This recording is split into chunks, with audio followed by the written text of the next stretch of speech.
Ceci est la kème harmonique dans la représentation réelle de la série de Fourier du signal x de t. Nous avons écrit que x de t, c'est la constante C0 plus la somme quand k varie de 1 à l'infini des hk de t. Nous voulons faire un pas de plus. Si dans l'expression de cette harmonique, on met en facteur la racine carrée de ak carré plus bk carré, on aura ak divisé par ce terme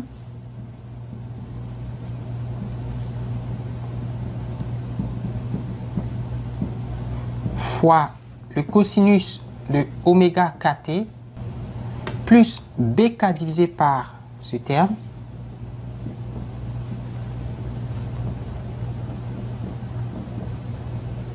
fois le sinus de oméga kt. Les quantités ak divisé par la racine de a carré plus b carré et bk divisé par la racine de a carré plus b carré sont majorées par 1, sont plus petits ou égaux à 1. On peut le voir facilement si on élève ak sur cette racine carrée au carré. On voit que ak carré est plus petit ou égal à ak carré plus b carré. Même chose pour bk sur racine de ak carré plus bk carré.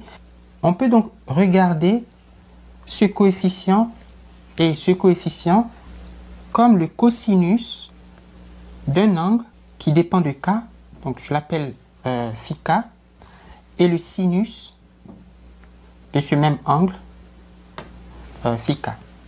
Et si on divise le sinus de phi k par le cosinus de phi k, on obtient la tangente de l'angle phi k, qui est ce terme divisé par ce terme. Et comme les racines carrées s'en vont, on a bk divisé par ak, n'est-ce pas? Et par conséquent, l'angle phi k, c'est l'arc tangente, ou si l'on veut, la tangente inverse de bk divisé par ak. Alors, je vais donner un nom à la racine de ak carré plus bk carré. Je vais l'appeler grand AK, grand A comme amplitude. On peut donc écrire la kème harmonique comme un grand AK, la racine de petit a carré plus petit b carré, fois le cosinus de phi fois le cosinus de oméga kt, plus le sinus de phi fois le sinus de oméga kt. Or, une identité trigonométrique bien connue nous assure que cosinus de phi, cosinus de oméga kt plus sinus de phi, sinus de oméga kt, c'est aussi le cosinus de oméga kt plus l'angle phi k. Ça, c'est l'amplitude. Et puis ici, on a la phase. Et oméga, ou oméga 0, si on prend T0 comme la période, c'est bien sûr la fréquence angulaire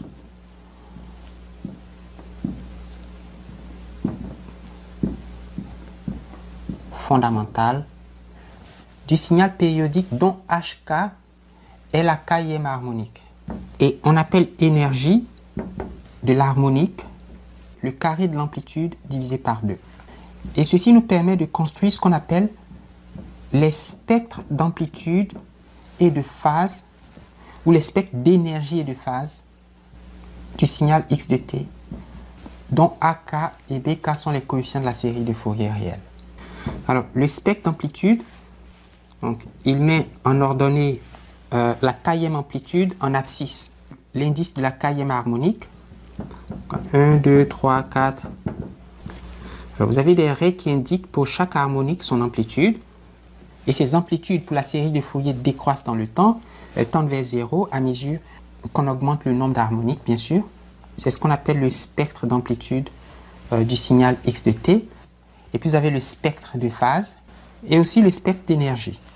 Alors, dernière remarque, on peut écrire ceci comme AK fois le cosinus de oméga 0k, et ouvrez une parenthèse, t plus phi k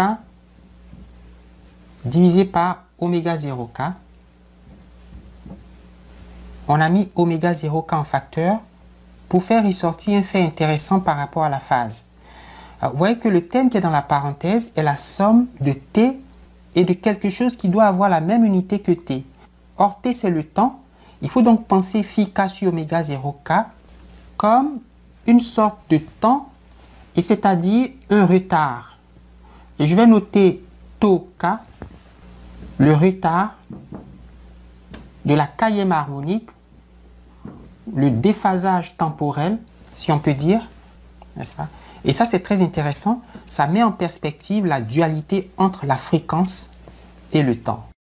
Et donc, les paramètres importants de l'analyse de Fourier d'un signal, c'est l'amplitude ou l'énergie, c'est la fréquence, la hauteur du son, et c'est le retard ou le déphasage temporel entre les harmoniques. Voici une harmonique qui commence à cet instant, mais la même harmonique est déphasée ou décalée dans le temps, puisqu'elle commence ici. Et ce décalage temporel, c'est le paramètre tau k, n'est-ce pas? C'est le retard, et il est lié à la phase phi k de l'harmonique qui vaut l'arc tangente du coefficient bk divisé par le coefficient ak.